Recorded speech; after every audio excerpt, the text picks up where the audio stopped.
Hi, this is Asa, and welcome to my audio experience.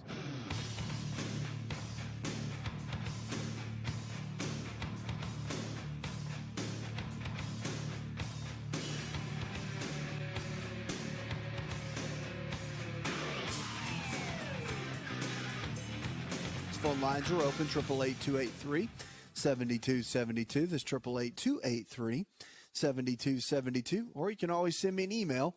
It's a new prescription for a new you, America. Let's kick it off and go with Sandra. Hi, Sandra. Welcome to the show. Hi, thank you for taking my call. Sure, darling. About a month ago, my mom had a lesion show up on her lower abdomen. It was slightly whitish in color, very, very itchy.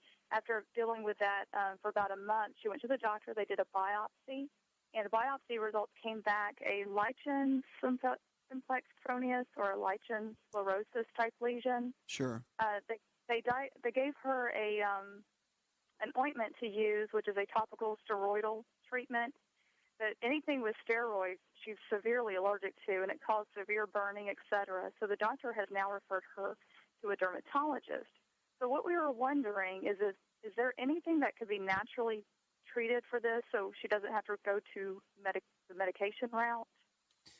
There is. I mean, the medication they would use wouldn't be too rigorous on her, but there are natural things she could try if she wanted to.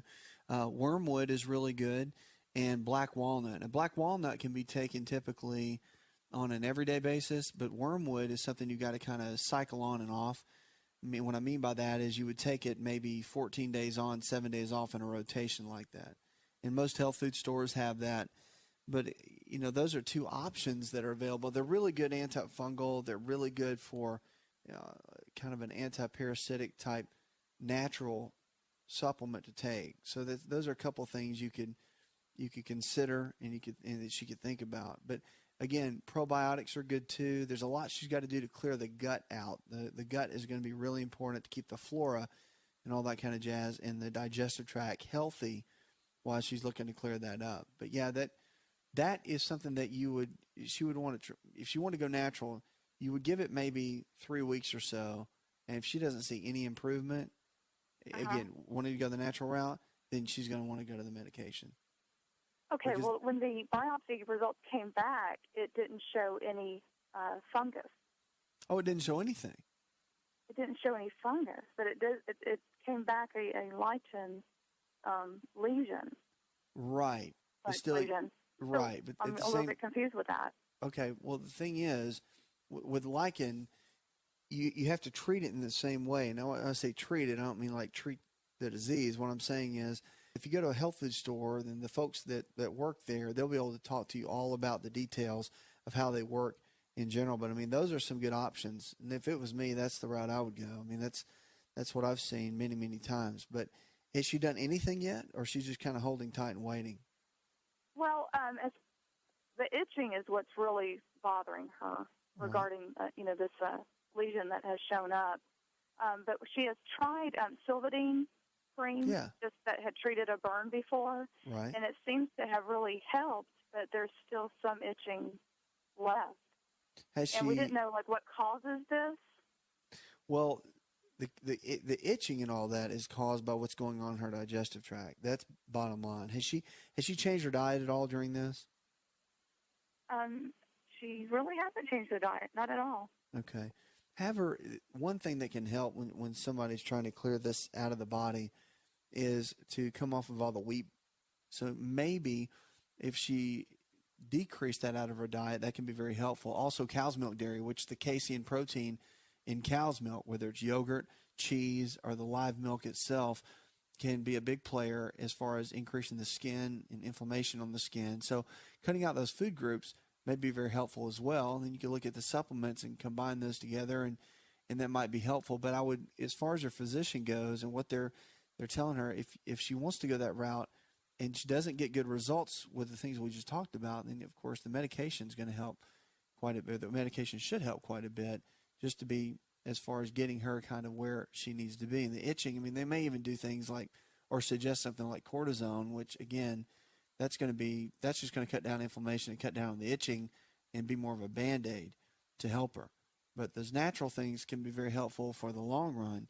Sometimes it works, though. Sometimes it doesn't. Everyone's different when you're looking at those, Sandra. So I hope that helps. Keep me posted. You can always send me an email, 888-283-7272. That's 888-283-7272.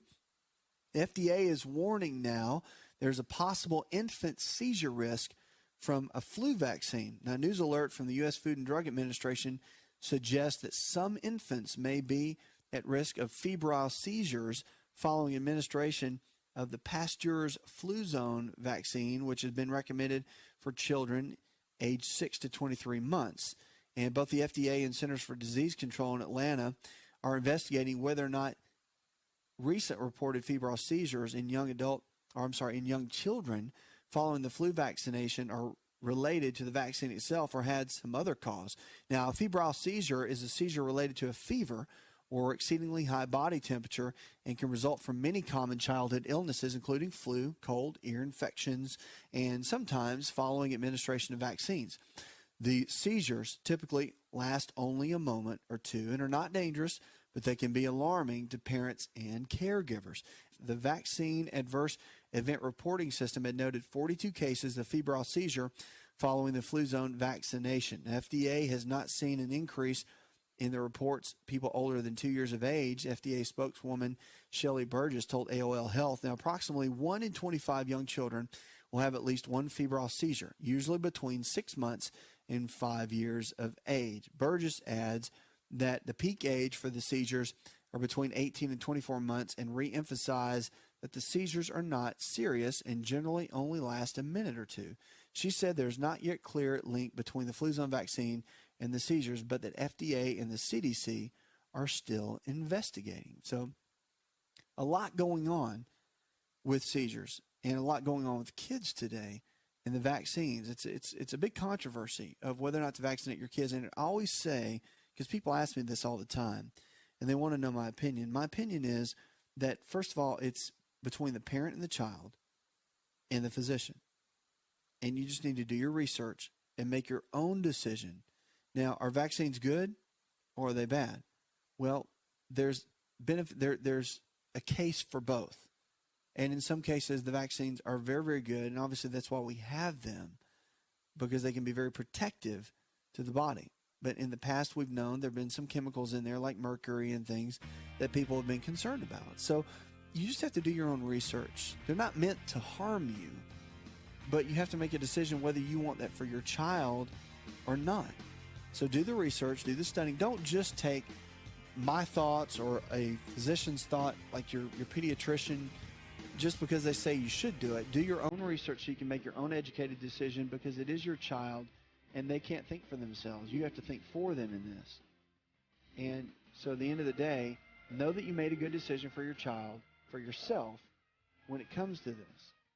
Now, coming up out of this break, we're going to be talking about the food for the day with one of my favorite things to talk about. Food really is our best medicine. We all look to supplements so many times to get some nutrients out of, but you're looking at things right in your refrigerator and your cupboard that could bring you the health that you're looking for. 888-283-7272. We'll be right back. Hi, it's Asa. I'm giving you a copy of my best-selling book for free to help you in your health journey today. I'll pay for the book. All you do is just cover the small shipping and handling costs. Go to asarx.com and get your free book today.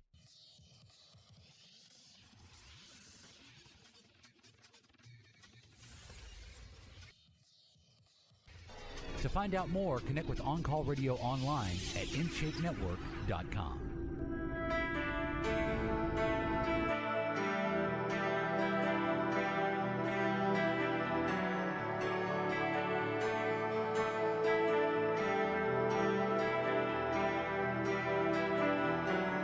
Lines are open, 888-283-7272. This is the best in healthy talk radio. You want to send me an email, I'd be glad to make it part of the show.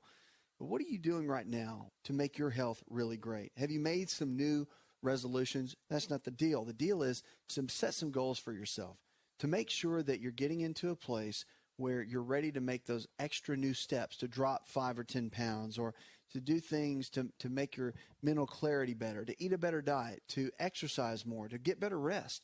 going to bed a little bit earlier each night so that your hormones and things can kick in and they can recover, and it can help your body function at a higher level. In my book, Empowering Your Health, I talk a lot about all these different kind of things, and it's a real good roadmap really for health from A to Z, how to go from where you are in your current state of health to where you need to be. And right now, we're going to kick it off and go with Sarah. Hi, Sarah. Welcome to the show, darling. How can I help?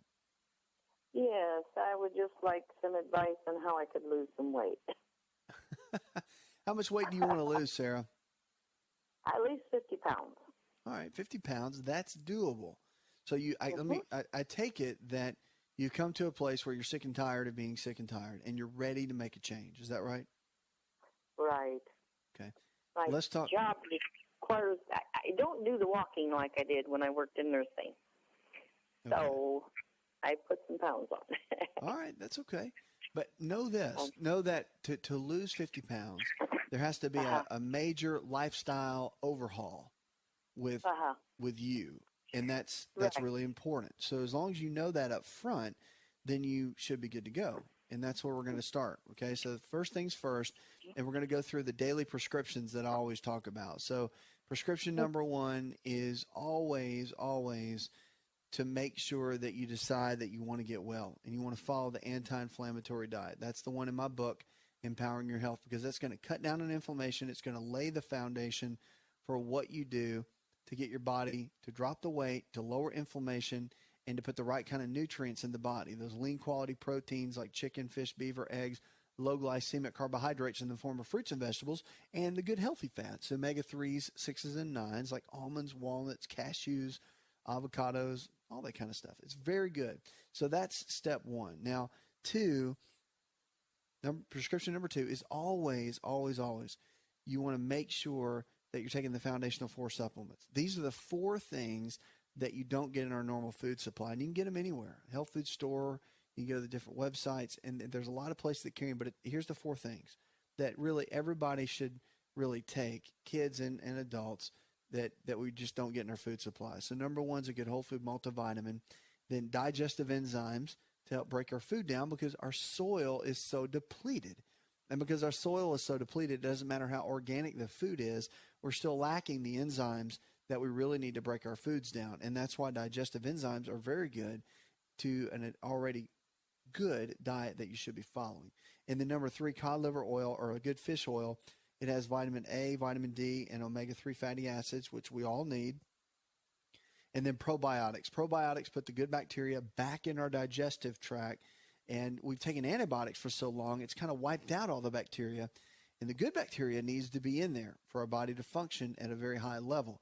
And so the probiotics, they do that very thing. They put the good bacteria back in so your immune system can be stronger, so that your elimination of toxins, bowel movements, and all that can be much better. And it sets you up just to win, which that's what this whole thing is all about. So that can be very good too. Now, prescription number 3, as we talk about, is getting your blood work done with your primary care physician. You want to make sure you get blood work done at least every 6 months with your primary care, whether you have current health challenges that you're taking medications for, or if you're just looking at it from more of a wellness perspective. The blood changes every 90 to 120 days. Blood work is the cornerstone of figuring out what's going on with our health. It's been the gold standard in healthcare for so long, and it's critical for you to continue to do that and work with your doctor and make sure you get those numbers and make sure everything's all doing well within your body. Number 4 of the prescriptions that we talk about is to make sure you get plenty of water. Now, the old adage is you want half your body weight in ounces of pure non-chlorinated water each and every day. So if you weigh 150 pounds, then you want to shoot for 75 ounces of water a day. So that's always a good way to go. Number 5 is the exercise. Exercise 5 days a week, 30 minutes a day, doing something you enjoy, and it doesn't matter. But listen, here's the deal. No excuses. It doesn't matter if it's snowing outside, raining outside, whatever.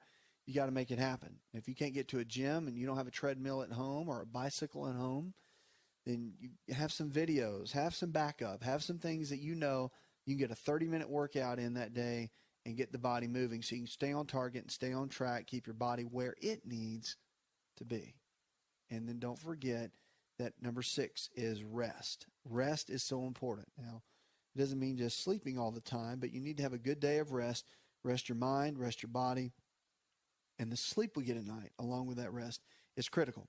You want to be in bed by at least 11 p.m. your time, whatever your time zone is, because the body's on a circadian rhythm. And every minute of sleep we get before midnight is worth about 4 minutes after midnight, and that is critical for all of our hormones to function properly, for our body to recover, to regenerate, to be ready for the next day. So our cortisol levels, DHEA levels, our adrenal glands are working better. I could just go on and on and on about how powerful sleep is. But it is, and it's something that we need to focus on a regular basis. So that's daily prescription number 6. And number 7 is have a very good, trusted primary care physician that you really believe in and that believes in you, that you're not scared or intimidated by, that you can go up and lay things out for them about how to get your body healthier, and they'll listen to you. If you want to try natural things, they'll listen to you. If you want to lower medications, they'll work with you. So they're there to guide you. They're not there to lord over you. There's a big difference, and you want to make sure you find someone that you can trust in that arena. Get a blood test, though, done for leptin. Leptin is a big marker for losing weight and fat loss. Make sure they're checking your thyroid gland and a host of other growth hormone, pituitary gland. The list goes on and on. You just want to get with a good doctor that can check plenty of blood work and figure out exactly where your body is so you can come up with a game plan. But follow those prescriptions. Those are some good basic foundational principles to help you get to the goals that you're looking for.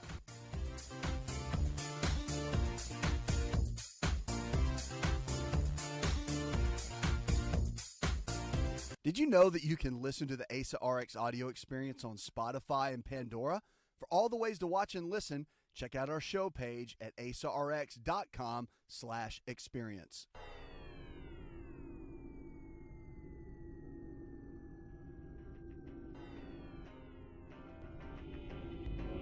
To find out more, visit the show online, InShapeNetwork.com.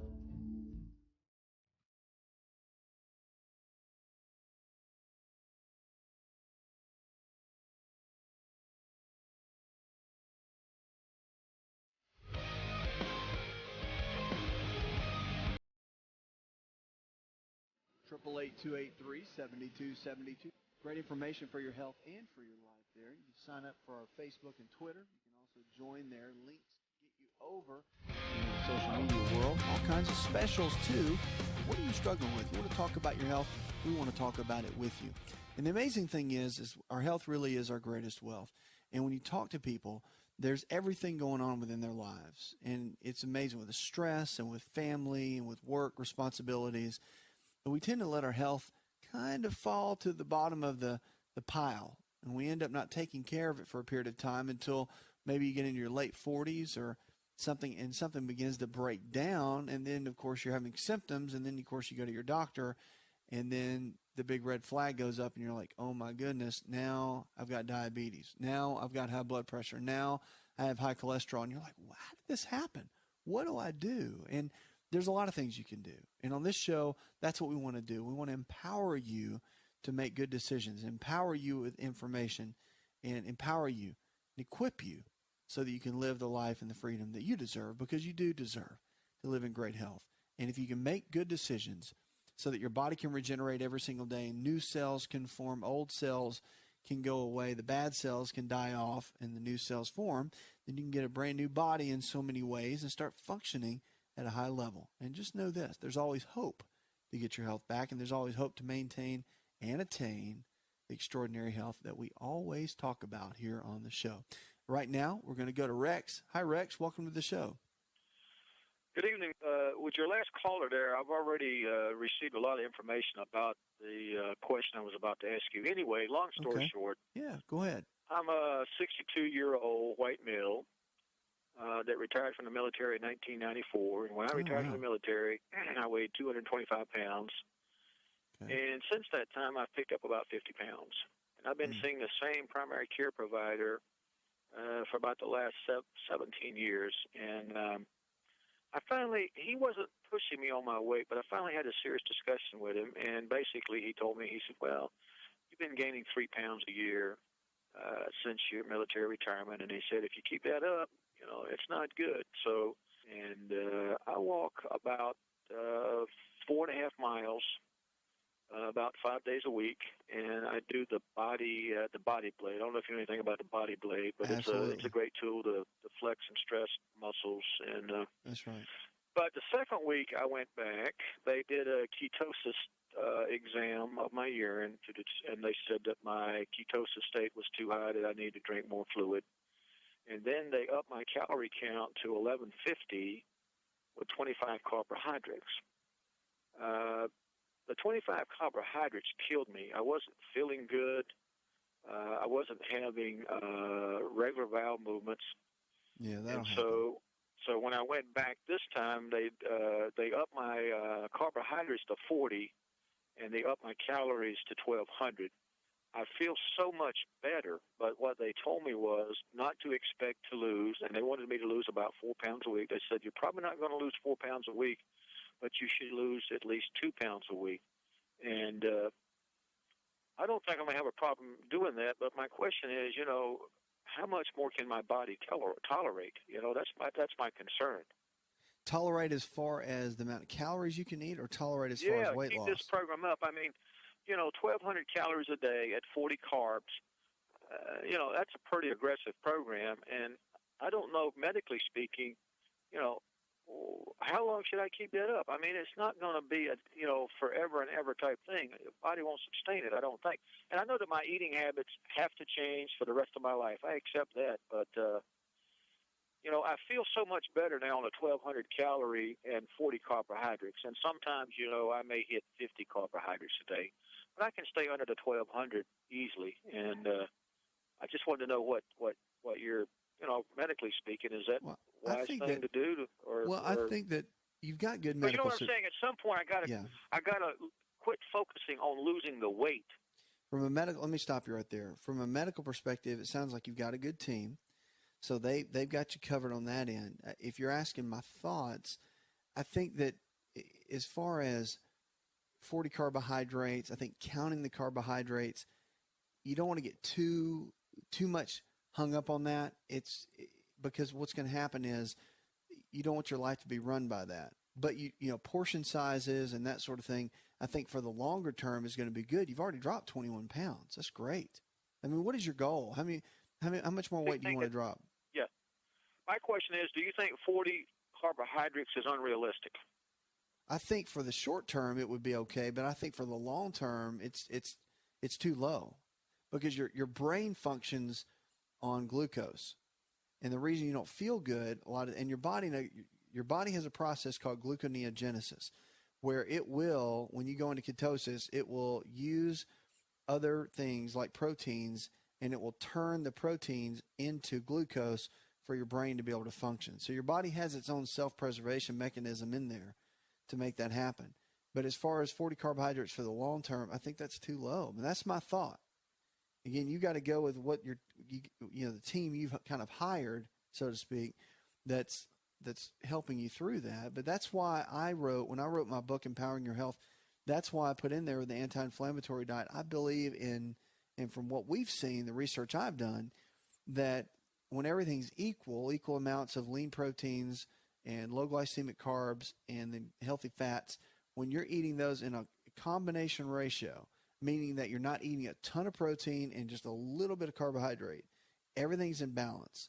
When you do that, the weight loss, usually on average, if somebody really needs to lose weight, usually the weight loss is usually around usually about 28 pounds to 30 pounds in a 90-day, about a 60-day period. And of course, results vary. That is true. But at the same time, the body's pretty amazing in how it responds, but it always wants to be in balance. So granted, you didn't gain a bunch of weight because you weren't eating. You gained a bunch of weight because you were eating. And so your habits need to change, just like you talked about. But it's how they change. So I guess what I'm saying, long story short, when you cut down your calories, that's one thing. But then when you cut down your carbohydrates, that's another. And so for the short term, that sounds like it would be a great plan. But you might want to find something that looks a little bit more in balance for the long term. And I think because of that right there, you'll burn out on that big time.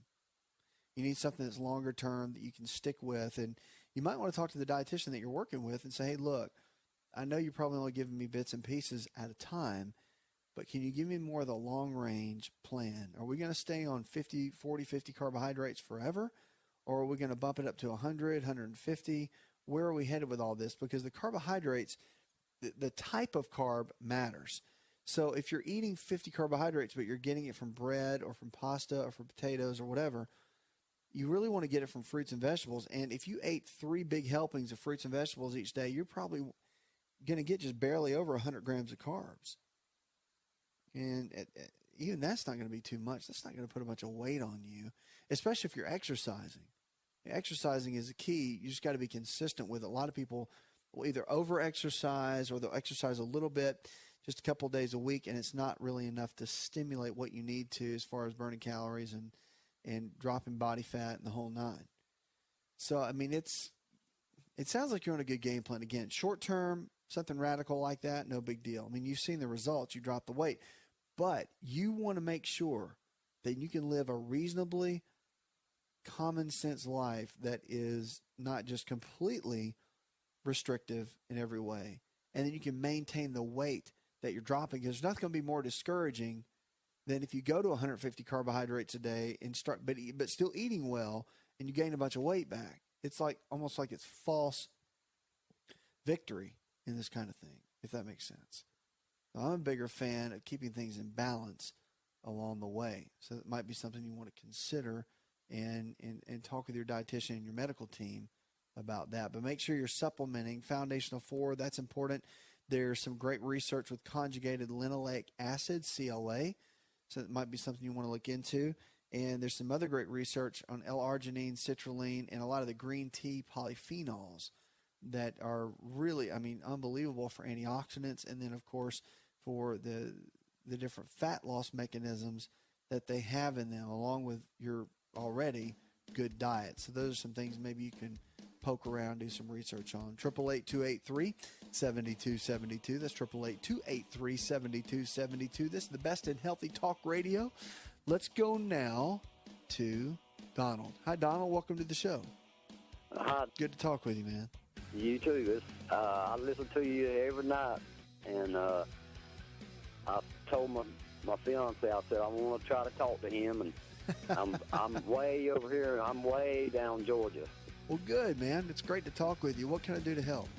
I got some bone spurs in my neck and arthritis in my neck. I got arthritis in my joints, and I went to my rheumatologist, and he's told me that they checked me for rheumatoid arthritis, and I didn't have it, but the way I hurt all in my body, he told me I had the forms of fibromyalgia.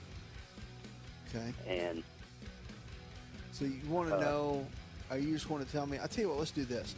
Let me go into this commercial break, and then when we come out, we'll talk about arthritis, we'll talk about fibromyalgia, we'll talk about the difference between the two, we'll talk about the symptoms that you have, and let me kind of get a gauge on where things are going, and then we can kind of compare the opinions of your physicians, and then maybe come up with a game plan that can help in your situation. Don't go anywhere.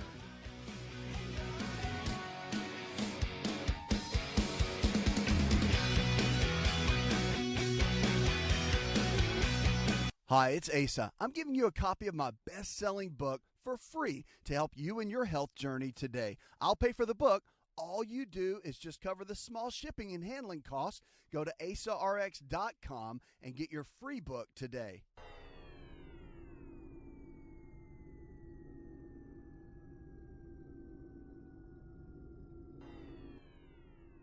Connect.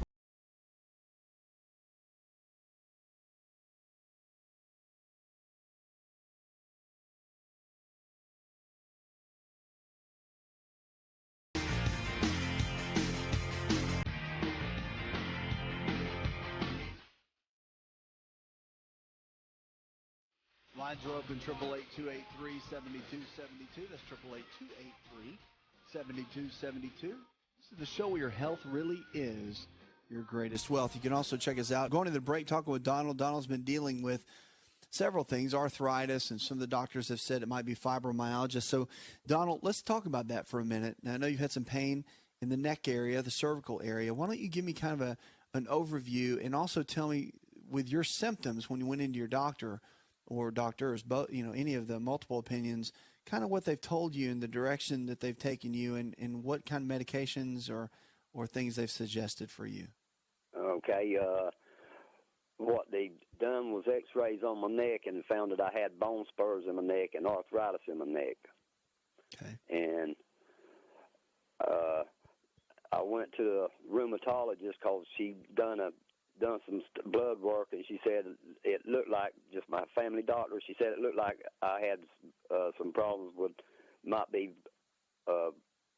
rheumatoid arthritis, so she sent me to a rheumatologist, and he done x-rays on my hands, and he said, well, you ain't got, and done blood work, and said that I didn't have rheumatoid arthritis, but the way my muscles hurt and everything, he said I had the forms of fibromyalgia. And more or less, I really want to know about the bone spurs in my neck. You want to know what they are or how to get rid of them? How can I get rid of them? Or are they going to tell you? Did they tell you they want to do surgery? What did they tell you that they want to do? No, sir, they didn't. My doctor didn't say nothing so far. I got to go back to third. Okay. And see what she said about it. But I was just wondering if there's something you can take to get rid of them, or.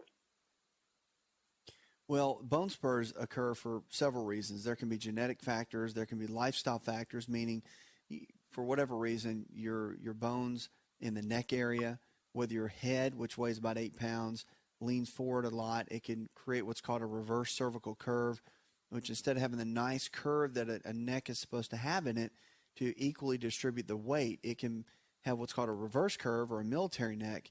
And then, of course, the pressure of the 8-pound head kind of presses down every time you take a step. It can start compressing the disc, degenerating the disc in between the bones, and can start causing some of the spurs to form. The other theory about bone spurs is that we have a lot of calcium in our body. And the thing is, we may have a lot of calcium, and there's a lot of calcium buildup. But the problem becomes that if you get the calcium buildup over a period of time, well, if you don't have enough vitamin D, which vitamin D is kind of the one that absorbs everything. And if you don't have enough vitamin D, it won't absorb the calcium so your body can utilize it for all kinds of things, whether it's stronger bones or for hormones or whatever that vitamin D is being used for at that time. And so with low vitamin D levels, which has almost become a crisis with a lot of people in America today, then your body doesn't utilize it, and it can form spurs, and it can form the little rough spots on the bones. And so that can be another key to what might be going on in that as well. And it can cause a lot of pain. I mean, it can be very painful. But as far as the dietary things, as far as general arthritis, fibromyalgia, which is more inflammation of the tissues, the connective tissue, ligaments, tendons, and even just the skin itself can be painful with fibromyalgia. That really can be helped quite a bit by getting on an anti-inflammatory diet, a diet that's really low in the foods that would create inflammation and really high on the foods that would decrease inflammation in the body. Lean quality proteins, chicken, fish, beef, eggs, low glycemic carbohydrates in the form of fruits and vegetables, and then the good healthy fats, omega-3s, 6s and 9s, almonds, walnuts, cashews, all that kind of stuff. So, I mean, there's a lot that you can do to lower inflammation in the body and cut down on a lot of arthritic symptoms, fibromyalgia, all that kind of stuff. So there's several things that you can do to handle that. And I mean, at the end of the day, if you're working with your physicians, they're giving you their opinions, then you want to do your due diligence, and you can start working hard, like go in there and tell them that you'd like to have blood work done on your calcium levels and also looking at vitamin D. And they'll do the blood test for you. They won't have a hard time with that. And then you can see what those numbers are, see if you need vitamin D or calcium, or decrease some of those or increase, whatever you need to do. But it's about working together with them and then coming up with your own game plan for nutrition, because most physicians are not going to work with you on your diet, nutrition, and all that. They're just not. Some may have dietitians, some may have nutritionists that work with them, but at the end of the day, most of them won't. And they're going to kind of guide you as far as medications and whatnot. They're going to tell you need to eat a good diet, but they're not going to tell you what exactly that means. And so you're going to have to kind of come up with a game plan. I want to encourage you. There's a lot you can do. You can hire a nutritionist. You can, if you want, you can use my book, Empowering Your Health. It's at all the bookstores. You can use that as a reference just for some ideas and things that you might want to run by some of those folks. But changing the way you eat is so critical. Change the way you eat, you'll change the way you live. It's a real key. Now, there's supplements, too, that can help with joint pain. Manganese is really good.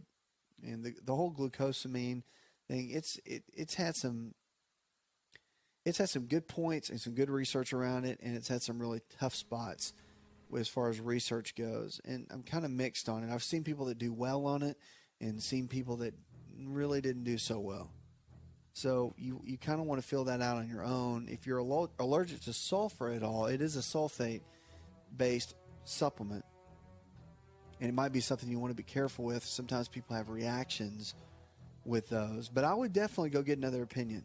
I would go get a DO or a DC. That's a doctor of osteopathic medicine, which is a DO, or a doctor of chiropractic medicine, that's a DC.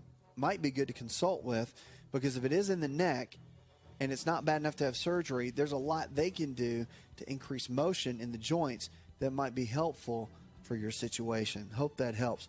Puts another hour in the charts. I'd like to thank our producer, Leslie Pardue, and the rest of the team. I'm your health and lifestyle coach. Go tell one person something you learned on this show, and together we can change the health of our friends, our families, and our communities. You're listening to the best in healthy talk radio, where we're diagnosing hope one person at a time. Did you know you could listen to the Asa Rx audio experience on Spotify and Pandora? For all the ways to watch and listen, check out our show page at asarx.com/experience. Hi, it's Asa. I'm giving you a copy of my best-selling book for free to help you in your health journey today. I'll pay for the book. All you do is just cover the small shipping and handling costs. Go to asarx.com and get your free book today. This episode is over, but check episode notes for links to products and services you've heard about on this episode. Thanks for listening and subscribing. Please share the Asa Rx audio experience with others and stay in touch by giving us your comment or review.